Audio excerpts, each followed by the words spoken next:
House. Alec here. We got a Monopoly lecture coming up, and this is the other extreme. We talked last time about perfect competition. It's a market structure where there's a whole bunch of firms, very small in size, producing a homogeneous product, identical product, and with low barrier or no barriers to entry. And we talked about agriculture as an example. Now, on the other extreme, we're talking about a market that is mono, by the way, Latin for one.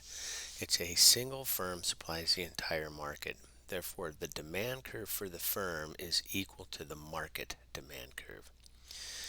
Another key feature of the market structure is there's a significant barriers to entry that keeps would-be rivals out of the market. Now, these can be natural, or they can be artificial, or you can also call them government barriers to entry.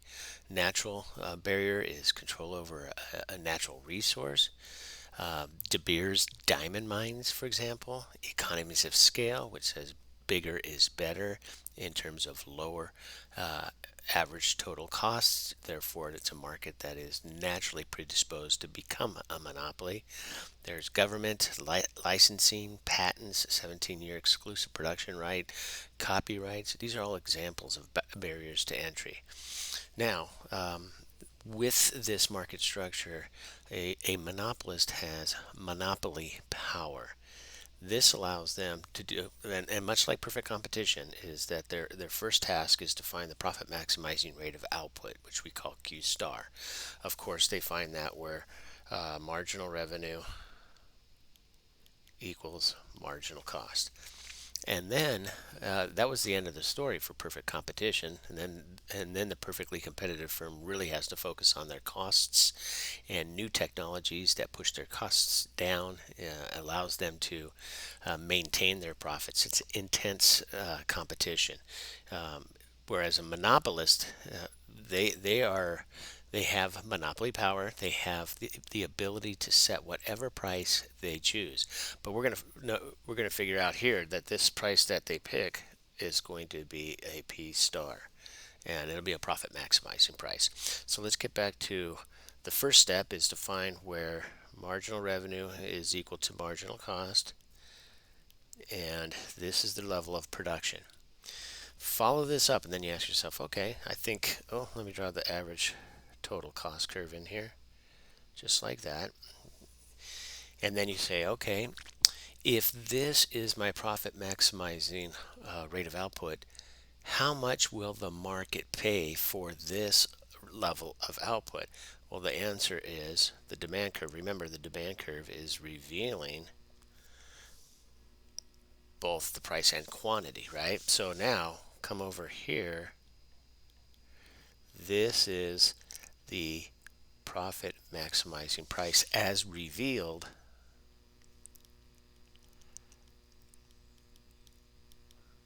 by the demand curve.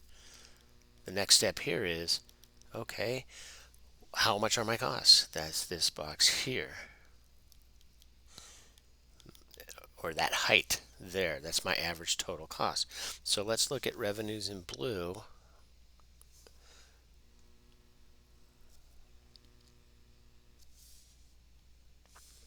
This is total revenues equals price times quantity. Let's look at total costs bounded by the ATC on top and then Q along the horizontal. This is total costs equals ATC times Q. Now we have to figure out, remember, we talked about this before many times, is the difference between total costs, total revenues. Let me clean that up. Total revenues minus total costs. How do we calculate that? We simply look at this box on top, and this is profits here. And we know it to be above normal profits, monopolist profits, right? If the average rate of return in a comparable industry is 10%, this monopolist is making 30%.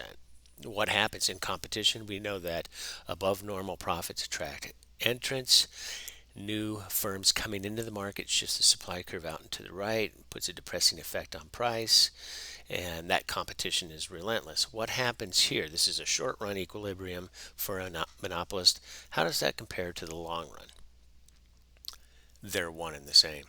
Why? Because of this assumption right here.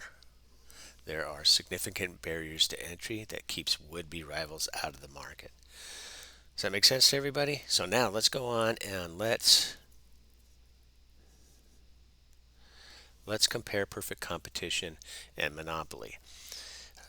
We know that. Let's talk about the monopolist first. We know that the monopolist has, I'll use red for the monopolist, a downward sloping demand curve, an associated marginal revenue curve that slopes down below the demand curve. In fact, its slope is twice as steep. You can see that they start in the beginning. And the reason for this is that the marginal revenue lies below the demand curve when a firm is a price maker, because in order for them to sell more of the product, they have to lower the price on all units sold. In perfect competition, let's go blue here. Here's the marginal revenue in perfect competition. That was equal to the price. The marginal revenue here is flat because they are a price taker. The monopolist is a price maker. Okay. Now we can compare the two in one graph by making a rather big assumption. It says here's the marginal cost curve of a monopolist, and it's equal to the sum of the marginal cost curves for all the perfectly competitive firms. Okay. The first things that we can see here is that the profit maximizing rate of output for a monopolist is less. So a monopolist will restrict output.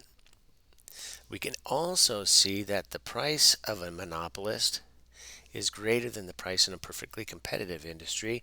So a monopolist will then also raise price. Examples here. Think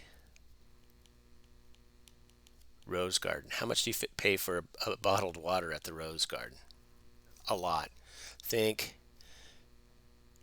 movie theaters. How much do you pay for popcorn at a movie theater? A lot. And that's why, and the reason for that is because they have a localized monopoly. There's one concessionaire selling at both of those venues. So then you see the first two conclusions again, where the monopolist is going to restrict output and raise price.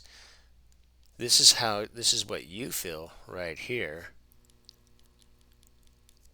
This is a transfer from consumers to the monopolist. How did I calculate that?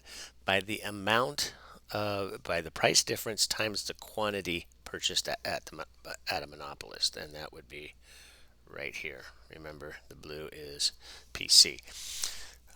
Economist is not so much worried about the income transfer because somebody's receiving the income. They're more concerned about what are the efficiency aspects of a monopolist, and we can clearly see that here in terms of the efficiency losses, or what they call the deadweight loss. Okay, and that's that triangle here. Remember, in perfectly competitive industries, the quantity that we get is efficient. It maximizes net benefits for everybody. If you move to the left of that quantity, then it's inefficient. The measure of the efficiency losses are bounded by the demand curve on the top